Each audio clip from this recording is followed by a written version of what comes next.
Welcome to queenon7.com. Please like, share and subscribe my videos.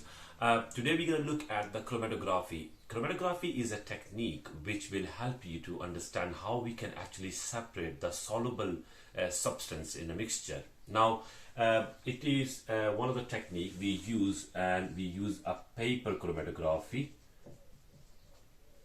where we use a chromatogram to see two things. One, it will help you to actually identify whether your mixture is pure or impure, your sample or whatever they're going to give you. Secondly, it will also help you to identify the components or chemicals, whatever you're going to say, present in your mixture,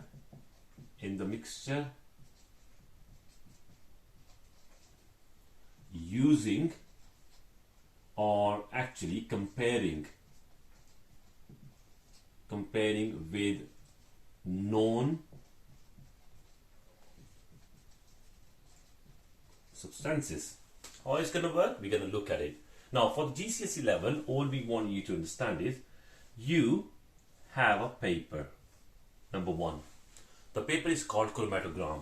So this one is called paper, and which we call it as chromatogram. Then you will actually draw a line with pencil, not with an ink. After that, for example, if you have been given 3 samples, so you have given sample 1, you can say in 3 test tubes, A, B and C. 1, 2, 3. 3 different samples. You are going to take with a capillary tube sample of each of them, and you're going to place right there. So you will take the sample of A, B and C, and you will put it on the chromatographic paper. Once you've done it, you will then put that or suspend that paper in the beaker. Your beaker should have some sort of solvent, and this one is a liquid which is called solvent, most likely water, or it can be ethanol or propanol or any other organic liquid. That solvent, which is transparent most likely, is gonna be below the level of this baseline where you have placed your dots. And the reason why you are actually keeping the solvent level below the baseline is to make sure that your mixture does not dissolve with the solvent and goes back into the solution. So that's why the level of the solvent should always be lower than the baseline, which is drawn by the pencil. Another reason why we use pencil to draw this line, you can use a marker as well if you want, but what's going to happen is your result is going to actually be ruined. If you actually draw this baseline with an ink or any other material, it will dissolve with the solvent, and it will once it's going to go up, this baseline will also move up along with the mixture. So you cannot differentiate whether whatever the result you have got is that for the line or is it for your mixture. So that is one of the errors people do, that they actually dip the whole baseline into the solution. Secondly, when you actually have these sort of beakers,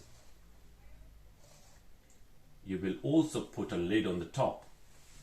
If they ask you 1 mark question, why do you actually put a lid on top of the beaker where you actually do paper chromatography? The answer is pretty straightforward. So you make sure the environment is enriched with solvent vapors. So the solvent vapors should be all over inside. That's why you actually put a lid on the top. So this is one of the requirement. So two errors shouldn't happen. One, the baseline should be with pencil because it will move up along with it if it's not been drawn by the pencil. And secondly, the level should be lower than that. After that, you can have, for example, A show you one type of color, B will show you two colors, C will show you three colors. Now it will help you to decide if everything goes perfect, what is the conclusion. That's more important. You can say sample A is a pure substance. When you will say sample B and C are mixtures, because B has got two colors and C has three different colors or components. Now these three different colors shows that there are three different chemicals actually in C. So your sample C has got three different chemicals. That's why three different colors has been shown. And this is what we have about chromatography. Now you can also do another way, that you, for example, A, B and C are actually pure compound, for example. You know them and they have shown you the distance like that.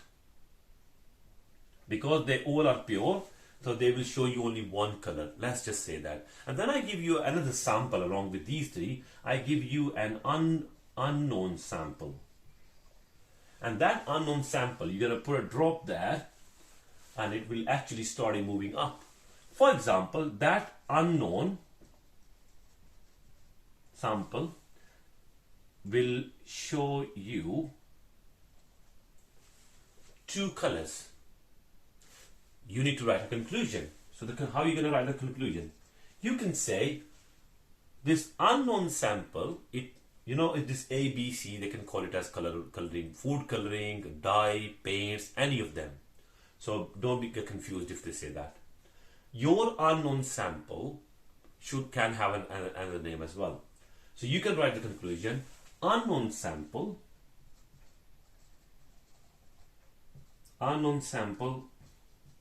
is a mixture. It's not pure. That's number one conclusion, because it has shown you two colors. Second conclusion, your sample, unknown sample, contains actually A, because the chemical in unknown sample has traveled the same distance as A, and B.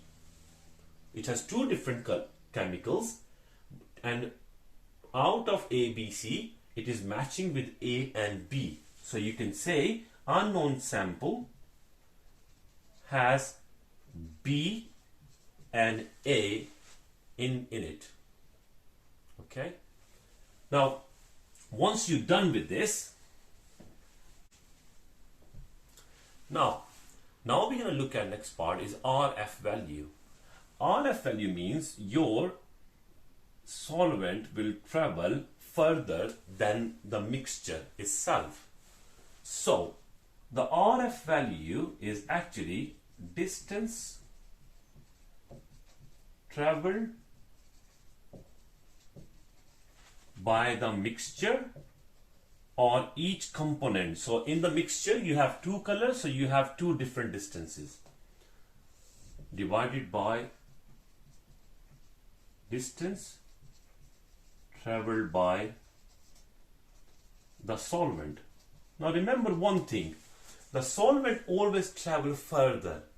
The mixture will always travel less than the distance traveled by the solvent. So you will always have the bigger value for the solvent and you will have a smaller value for the mixture. So RF value if I say I want to calculate the RF value for unknown sample, I have to calculate two RF value because it has two different colors.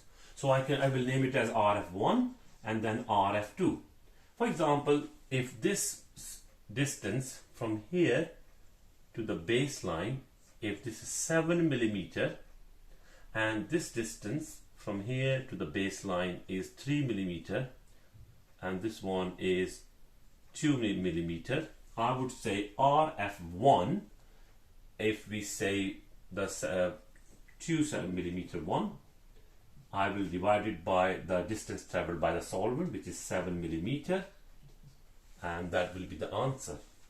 RF2, 3 millimeter, because there are two different colors, so 3 millimeter divided by 7 millimeter, and that will give you the answer. Now remember one thing, a shortcut to remember, your RF value should always be less than 1.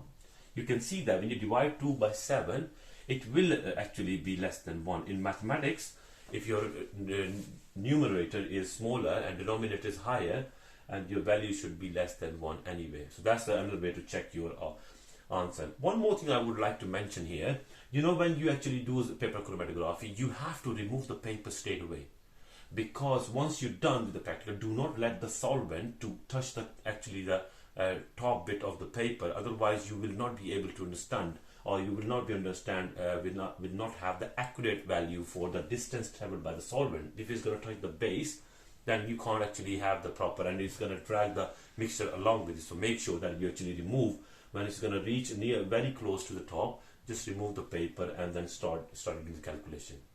All right, thank you very much.